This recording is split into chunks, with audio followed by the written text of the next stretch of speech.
Bonjour, que la paix soit avec vous. Je souhaite faire quelques remarques par rapport à la vidéo de Zoé dont je mets le lien dans la description. Il s'agit des zones qui seraient épargnées en cas de déluge. Il est toujours possible de se réfugier dans les montagnes, comme nous l'a rappelé le spectacle d'inauguration du tunnel Saint-Gothard, mais le mieux serait de se trouver donc dans des zones épargnées. On peut se demander, puisque certains envisagent qu'on puisse aller se réfugier dans des grottes ou sous la terre, on peut se demander si cette mascarade autour des masques ne serait qu'une préparation, un test à grande échelle, sur une durée assez longue, pour observer comment l'homme se comporte en cas de manque d'oxygène prolongé. Cette mascarade fournirait donc des sujets d'étude, grandeur nature, in vivo, comme on dit, pour en observer le métabolisme et son évolution, et pour envisager justement une médicamentation. Il se pourrait donc que le masque reste obligatoire, même s'il devait y avoir un vaccin. C'est évidemment une hypothèse. De toute façon, pour gérer la population mondiale, il faudrait qu'une grande partie disparaisse. Vraisemblablement, les tests, dont un des embouts de l'écouvillon est séparé du bout qui doit être envoyé au laboratoire et est jeté sans aucune précaution, nous alerte sur le fait que vraisemblablement les écouvillons sont porteurs de micro-organismes. Ce pourraient être des bactéries, et l'on sait que les bactéries sont des petites bêtes qui grignotent, ou autre chose. Alors si l'on en revient aux zones qui se dessinent de part et d'autre de ce 33e degré nord, eh bien cela concerne en grande majorité des pays musulmans, et l'on peut penser que pour vider ces zones de leur population, il serait très opportun d'utiliser la figure d'un faux Mahdi pour attirer les croyants vers la Turquie, c'est-à-dire plus au nord. Et ce scénario est tout à fait envisageable dans la mesure où les musulmans, à en croire un hadith, devraient rejoindre le Mahdi à son appel, même s'il devait ramper sur la neige. On sait que ceux qui nous gouvernent sont assez cyniques et qu'ils ne seraient pas à un blasphème près. Donc il est important d'étudier tous les cas de figure. Donc c'est un cas de figure quand même à avoir en tête. Il y a certes l'immigration, mais cette donne est passablement efficace. Alors les chrétiens, eux non plus, ne seraient pas épargnés par un subterfuge qui serait de leur faire croire qu'un Messie arriverait, que Jésus reviendrait. Et c'est tout à fait impossible puisqu'il doit revenir pour juger les vivants et les morts, et non pour établir son royaume et le faire vivre dans la chair. Donc c'est pour cela que je m'étais dit que peut-être s'il devait y avoir une première résurrection, en fait les personnes régneraient avec le Christ, mais en esprit, c'est-à-dire que leur âme spirituelle pourrait aller retrouver le Christ dans la Jérusalem céleste. Mais le Christ ne descendrait pas sur terre. Ça permettrait d'être cohérent avec l'Apocalypse de Saint Jean, mais ce n'est qu'une hypothèse, évidemment.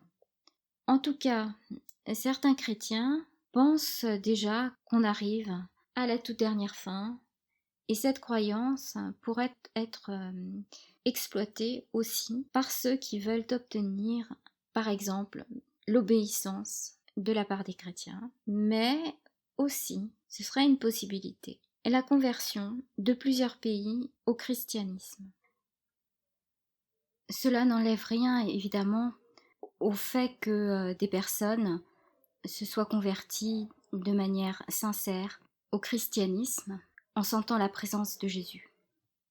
Il y a un message qui est adressé par le père Michel Rodrigue, où il annonce que les temps sont urgents. Ce qu'il dit est très convaincant et je le trouve sincère. C'est un prêtre exorciste, donc il a dû s'assurer qu'il n'y a pas de possession. Cependant, j'ai bien peur qu'il ait été manipulé, et cela au moyen des ondes. Pourquoi ? Parce qu'il met en avant une image de Jésus qui justement ressemble aux apparitions photographiées au Canada ou à Medjugorje. Et cela m'apparaît louche. D'autre part, je vais témoigner de ce qui m'est arrivé il y a quelques semaines, ou quelques mois, en tout cas c'était cette année, c'est sûr. Ça s'est passé sur le plan spirituel. D'un seul coup, j'ai ressenti une paix profonde et proche de la béatitude. Si bien que j'ai dit Jésus, et j'ai entendu une voix me dire oui, et ensuite est apparue dans mon esprit donc l'image de ce Jésus aux cheveux châtains, presque dorés, les yeux bleus, etc. Même description physique. Et j'ai dit grosso modo, entre autres termes, et cela sans hésitation, en lui assénant un coup avec mon crucifix, évidemment spirituellement parlant. Donc je l'ai repoussé en disant « Non, ce n'est pas vrai, Jésus est brun. » Et il a disparu. Et il n'est jamais revenu m'embêter. Je crois qu'il y a eu une tentative de me manipuler, mais sur moi ça ne marche pas. Je pense que si Dieu devait se manifester à moi, il s'y prendrait autrement, me connaissant. Je crains bien que cela puisse arriver de plus en plus à des personnes qui pourraient influencer d'autres personnes sur le plan spirituel, et cela afin d'établir le christianisme et d'asseoir cette religion dans le monde entier. Alors évidemment, ça me plairait, mais pas dans ces termes-là, évidemment, pas sur un mensonge.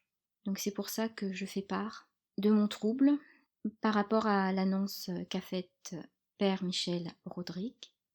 Par ailleurs, s'il devait y avoir un danger, le message aurait dû être « Repentez-vous, baptisez les enfants, allez rendre visite aux personnes malades en fin de vie, donnez l'extrême-onction, multipliez les temps de confession, etc. » Donc de faire ce qu'un prêtre doit faire.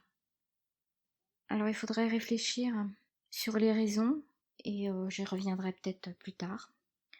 En tout cas, il faut vraiment être prudent et refuser toute voix, je pense, qui nous parlerait.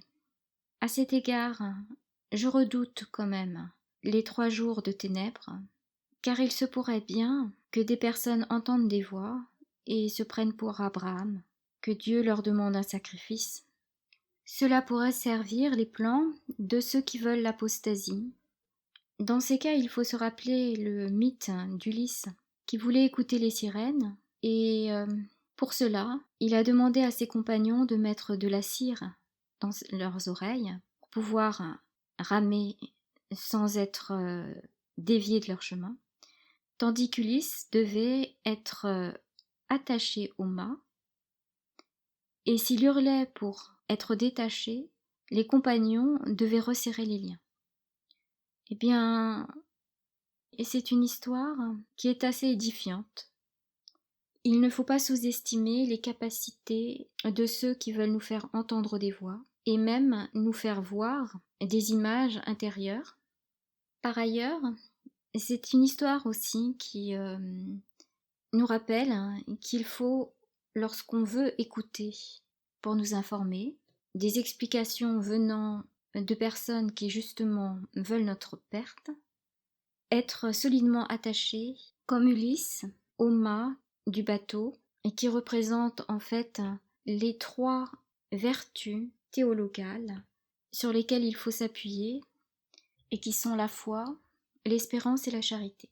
Et la meilleure manière de s'armer contre ces jours de ténèbres, c'est reconnaître que Dieu est amour, reconnaître que Jésus s'est déjà offert en sacrifice et que tout est accompli.